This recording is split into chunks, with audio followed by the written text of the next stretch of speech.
नतमस्तक होते हैं भारत के संविधान निर्माताओं के प्रति और कृतज्ञता अर्पित करते हैं। उन्होंने सिर्फ सामान्य नागरिकों के भी कुछ अधिकारों, जो मूलभूत अधिकार हैं, उनकी रक्षा की गारंटी दी थी। इस देश की सबसे खूबसूरत संविधान की एक ही चीज है और वो है कि धर्म, जाति, क्षेत्र, भाषा के नाम पर किसी के साथ भेदभाव नहीं किया जाएगा, जेंडर के आधार पर किसी से भेदभाव नहीं किया जाएगा। और अगर इस देश के इतिहास को उठा के देखें तो हिंदू, मुस्लिम, सिख, ईसाई सब ने मिलकर जंग आजादी की लड़ाई लड़ी। जिस कश्मीर का हम जिक्र करते हैं, उस कश्मीर की हिफाजत में ब्रिगेडियर उस्मान ने अगर अपना योगदान न दिया होता तो शायद आज कश्मीर का नक्शा ये न होता। हवलदार अब्दुल हमीद अगर न लड़ा होता तो निश्चित रूप से शायद हम पहली बार टैंक तोड़ने का गौरव न हासिल करते। और उसी तरह हिंदुओं ने हमारे अपना खून बहाकर इस देश की हिफाजत की है।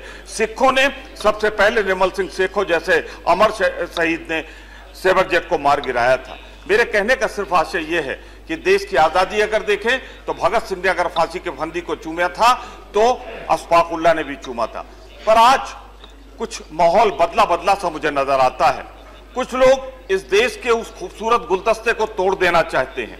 अपनी असफलताओं को छिपाने के लिए वो जाति और धर्म के आधार पर इस देश का मुकद्दर लिखना चाहते हैं, इस देश का नया संविधान के खिलाफ बात करते हैं। और वो ही चाहते हैं कि इस देश के निर्माण में सबका योगदान न हो बल्कि मुट्ठी भर लोगों का योगदान हो। मैं कहना चाहता हूं बहुत दृढ़ता पूर्वक, वो तानाशाही होगी, वो लोकतंत्र नहीं होगा और लोग लोकतंत्र की हत्या करना चाहते हैं। यद्यपि वो चाहे भी तो ये कांग्रेस पार्टी की चुनौती है और जो ऐसे विचारधारा के लोग हैं कि अगर वो प्रयास करे भी तो वो कभी देश में तानाशाही नहीं ला सकते हैं। इस देश में सबको बराबर का अधिकार मिलेगा।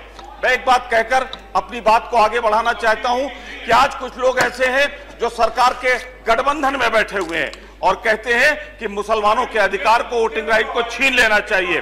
मैं स्पष्ट रूप से कहना चाहता हूं कि मुसलमानों के वोटिंग राइट की गारंटी आर्टिकल 325 भी देता है और 325 जब तक संविधान का अंग है तब तक किसी भी जाति और धर्म के आधार पर किसी को रोका नहीं जा सकता है। जो लोग ये कोशिश कर रहे हैं, हम उन्हें चेतावनी भी देना चाहते हैं और चाहते हैं पीठ की तरफ से चेतावनी है कि संविधान के तहत अगर वो लोग इस सदन के सदस्य हों या किसी सदन के सदस्य हों, मुसलमानों को भी वही अधिकार है जो और जाति और धर्म के लोगों का अधिकार है। There is a law in this country that under what circumstances and authorization whose phones can be tapped and the reasons to be recorded in writing. But now it has become rampant. Even